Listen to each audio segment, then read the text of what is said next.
Hello, welcome everyone, and thank you for joining this webinar. It was a pleasure to see all of you and your interest. My name is Lola Adedokin, and I'm the Executive Director of the Aspen Global Innovators Group at the Aspen Institute. The Aspen Institute's mission is really committed to promoting and developing free, equitable, and just societies. It sounds very vague, but we work at the intersection of policy, practice, pedagogy, and philanthropy to give light to opportunities and visibility to underserved and overlooked communities. We're also committed to focusing on innovations in global health and development and creating platforms and spaces for learning and exchanges for opportunities to build real community across the globe. It's a privilege to co-lead as part of the Aspen Global Innovators Group, the Healthy Communities Fellowship that's under the direction of Sian Gadamu on our team. And it's also a privilege to engage with the 35 fellows who have participated in the fellowship program to date. We're thrilled to give you a little bit more information about the Healthy Communities Fellowship, but I also wanted to acknowledge the somberness of today and acknowledge that one of the most overlooked populations is our Indigenous people, and we stand with, alongside, and support our Indigenous communities, both in the US and around the globe. And so we're taking a moment to acknowledge both the history, but also the opportunity and privilege that lies before us in serving that community. With that said, I'm thrilled to turn the conversation over to Sian Gadamu, our leader of the Healthy Communities Fellowship. Thank you so much, Lola, and thank you for that introduction. And as Lola said, I am Sian Gadamu. I lead on our Healthy Communities Fellowship, and for today's webinar, I'm going to go through a quick presentation to kind of highlight who are we looking for in a fellow, some of the past fellows examples, and today we're actually really amazing, joined by one of our current fellows, Dr. Jabran Pasha, who will be joining us and will answering some questions. And then please, as throughout the webinar, please drop your questions in the Q&A box and we will answer them towards the end of this presentation. And with that, I would begin. So thank you again for attending today's webinar around the Healthy Communities Fellowship. It's really about championing and connecting really with local leaders who are spearheading movements to really solve health inequities. And when we say this, Healthy Communities Fellowship really prepares fellows to lead from a place of lived and learned experience as they cultivate healthy communities. The fellowship provides individualized and tailored communication, narrative, and leadership training and coaching throughout the year. And so what is the fellowship trying to solve? So millions of individuals around the world are impacted by health inequities. We all know this. And there's some really highly innovative community-led solutions that are not really being used to address these deep inequities and these overlooked challenges. And major health decisions really lack community-based input and leadership and are dominated by the same health experts and donors. And our solution is, through Healthy Communities Fellowship, really empowers a new generation of health experts. These fellows address key health inequities, including birth justice, education, and many more ways to cultivate healthy communities. Fellows are offered individualized support to amplify their message, stories, and expertise as leading experts and frontline health workers. What does the fellowship year look like? So this is a 12-month intensive, individualized media and public speaking narrative training. Really is a commitment, we say about 5 to 10 hours per month. You will have support in honing in your advocacy plan. Next year, we'll have 3 to 4 in-person convenings per year. And then we'll have virtual check-ins as leadership coaches every month to collaborate with co-fellows. And also individualized support to tackle organizational and systematic challenges. And participation in high-profile virtual in-person convenings within the Aspen Institute Network. And the themes that we go through the year are the following of power and purpose, communication and connection, and leadership and legacy. Our impact. And as Lola mentioned, we've had over 30 fellows featured in national and international public media outlets. Fellows develop op-eds featured in outlets including USA Today, New York Daily, National Geographic, but we also have placed fellows in media outlets in their community. So it might be throughout the year that you want to be placed in a USA Today, but it might be in your own community context with like a Tulsa World. So this is all up to the fellows themselves.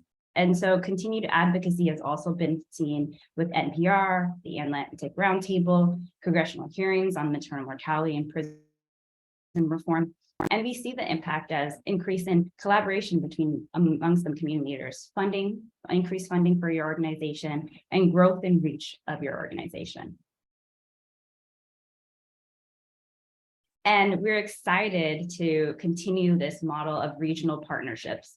And so it's a national fellowship community with regional hubs. We recognize movement building needs to take place regionally, but the solutions and innovations need to be shared nationally and globally. And so in 2023, we're partnering with local communities, partners who will support fellows in communities, including San Antonio, Texas, Tulsa, Oklahoma, and Anchorage, Alaska. And again, the Healthy Communities Fellowship really brings this critical communication leadership skills to emerging grassroots leaders, molding them in this powerful and authentic advocates who tell your own stories and speak from your own perspectives. And so what do fellows value from the fellowship? And first is an access to powerful platforms. Connections to global movements. You are going to be always connected to us, the Global Innovators Group, a fellowship of community for life, individualized leadership coaching, dedicated space for self-reflection, skills building in various fields, and communication skills. And would we say, like, who is a fellow? And we'll say healthy community fellows are people who make things happen in their communities. Fellows are bringing this deep connection and commitment to their work. It's not just a job, it's a passion. The most successful fellows approach this year as an investment in themselves. That means taking the time to actively engage in training, mentorship, to think and write, and to support and be supported in this cohort. And we say this is a US-based fellowship that benefits from curated connections with global leaders.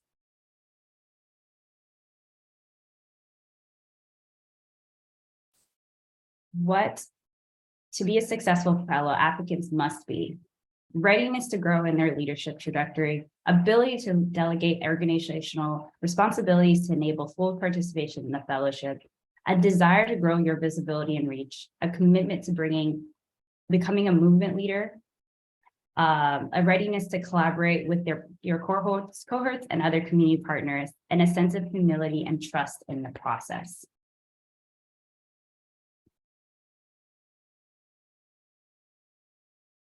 And this is the selection criteria that we look through when we're looking at nominations and applications. And so again, it's having that commitment to changing health and well-being outcomes in your community, having a record of significant positive impact in your local community, have a passionate and personal connection to the community and it health challenges its members face, a commitment to using the fellowship opportunity to strengthen your organization and the movements that you serve, a commitment to courageously using your voice to advocate for your community, and a readiness to take the time to invest in yourself and reflect on how you lead sustainably.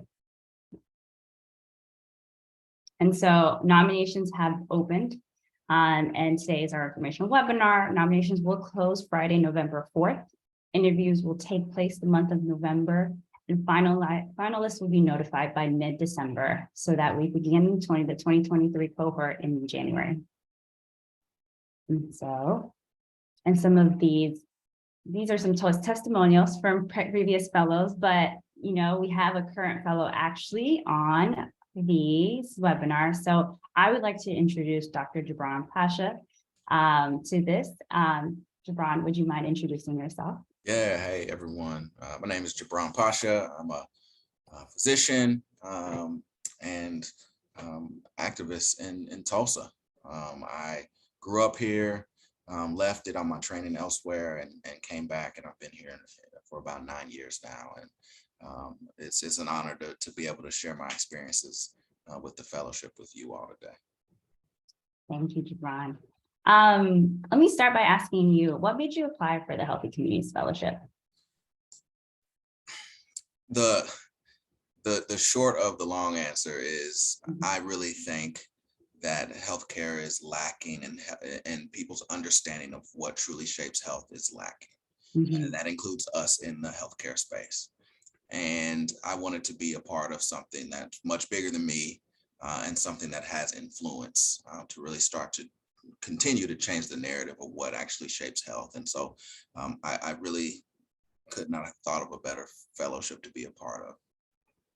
Thank you, Javon. And before I go to my next question, we'll continue to say, if you have any questions, please drop them in the Q&A box.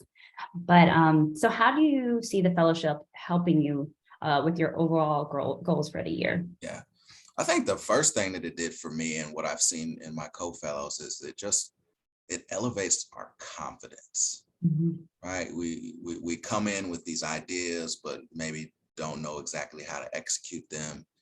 We have things we want to say or want to do.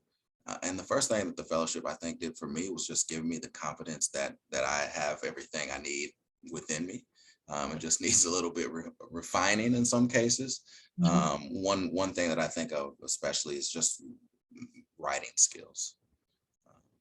You don't have to be a writer to write effectively. And I think having access to true writers and journalists who can help you get your ideas on paper is one of the biggest things that I took away from the fellowship. The other thing that the fellowship did for me is it just elevated my platform in ways that I would have taken probably years to do on my own. The way the fellowship is able to connect you with people that you just wouldn't have had access to otherwise. The way that they're able to put you in rooms with people that are traditionally difficult to get in the room with. But they're so well connected, and they do a really good job of understanding what your goals are and putting you in contact with people who can help you achieve your goals. That's awesome. And so how are you able, because you have a full-time job, multiple jobs, how are you able to manage your time in the fellowship? Yeah, that's an important question. And I think for the potential future fellows on the call, that's a question that you need to have an answer to before you even apply. One is that I wanted to prioritize this. I knew that this was something that was important. And fortunately, I'm in a position with my job where they also value something like this, right? And so if you aren't the person running the show at your job, some of you are, I'm not, right? I needed to get buy-in from my leadership to say, hey, you believe in this, we believe in this, we need to find a way for you to do this. That was the first thing. The second thing was me making it a priority. If you're not going to make it a priority, then you're not going to get out of the fellowship what you could get out of it, right? And so I told myself, I'm going to prioritize this for this year, right? It's helpful that everything is pretty well lined up from the get-go. You know when the check-ins are going to be, when the gatherings are going to be. And so you have time to kind of plan around those. And that really makes it possible, because otherwise it would be a little bit more difficult to get to all the check-ins, to make all the trips, right? And you just need to have support at home also. I mean, if you have a family, you are going to need to lean on that family to provide this opportunity for you, right? And so that's something that you're going to need to discuss with your family as well. Unfortunately, I had support to make that happen. Yeah, thank you. And so what would you say makes a successful fellow? Yeah.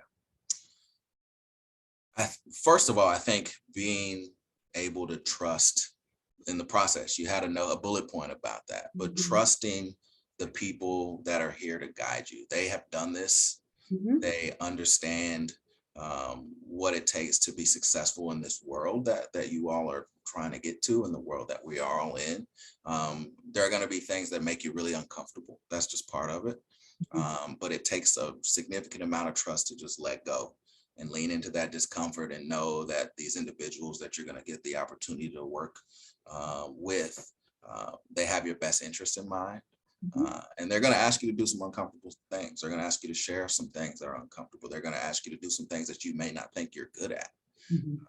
But being willing to trust them, I think, is really important. Also, I think having a vision, right? Understanding what do you want out of this fellowship is going to be really important, because everyone wants something different. And once you understand what you want, it allows, the folks that are directing this fellowship to understand what you want. And this fellowship is different for everyone.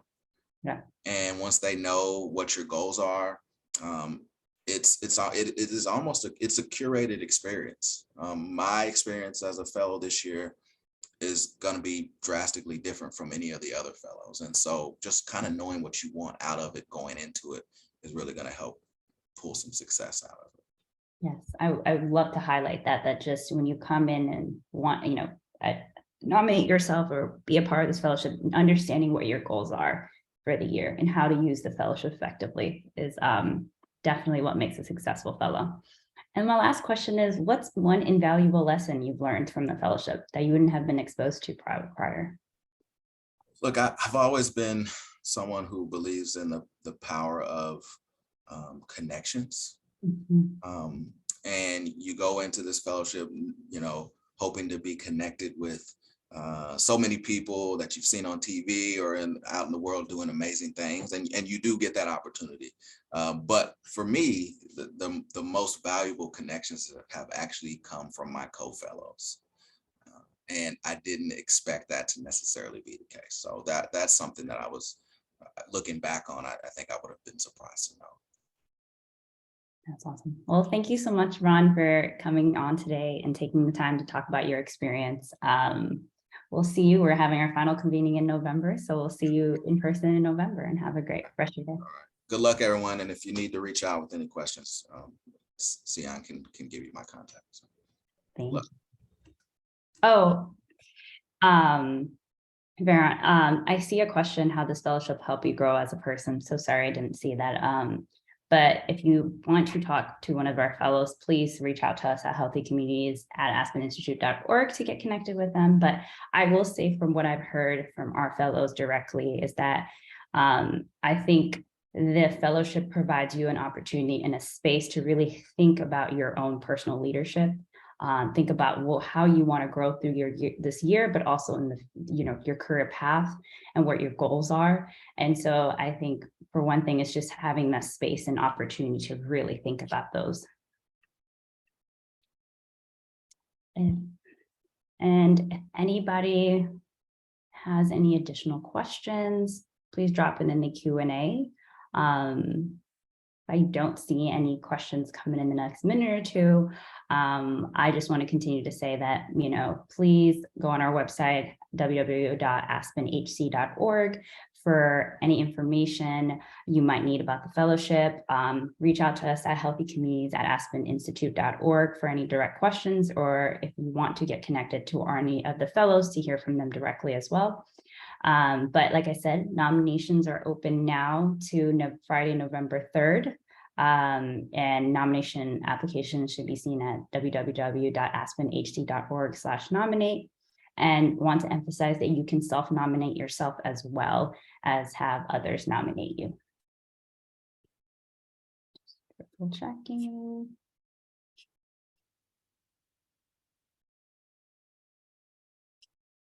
So seems like we do not have any additional questions coming in.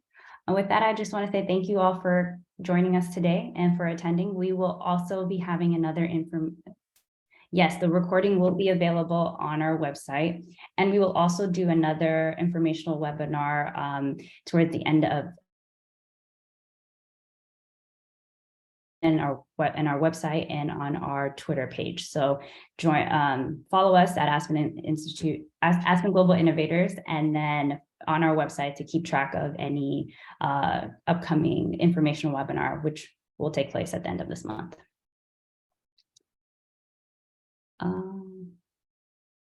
Okay, we have some questions coming in. So we have, who will potential fellows be interviewing with?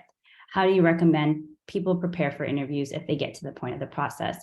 So you'll be actually interviewing with us, our team at the Global Innovators team. And we recommend you come in with an idea of again, what is your advocacy goal for next year? What are your goals with the fellowship? How do you best feel that the fellowship can best serve these goals? Have an idea of those type of questions when you come in for the interviews.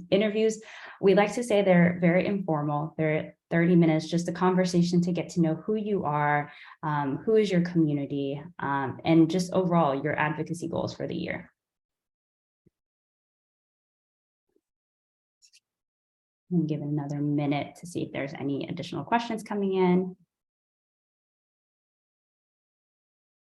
Okay, next question is what training takes place at the 4 group gatherings? So throughout the 4 group gatherings, this is when we do in-person trainings around your public narrative, your advocacy goals. We will do social media training. We will do leadership coaching. We would do skills building on opportunities to really think and connect you with other individuals who you might, have an opportunity to connect with or not, to really think about what you are really needing for your leadership journey. So as I've put in the presentation, they follow the theme about purpose and power, connection, leadership, and legacy. So each of the convenings will have a theme, and we'll be bringing in experts in each of the convenings to really think through and provide you skills in those themes.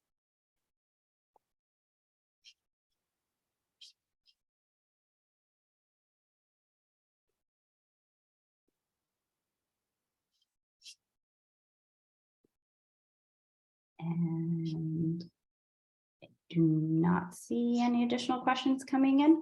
And so, like we said, email us at healthycommunities@aspeninstitute.org for any additional questions. And make sure to nominate yourself for any community leader that you are thinking would be best fit for this fellowship. And with that, I will let you all go and have a great rest of your day.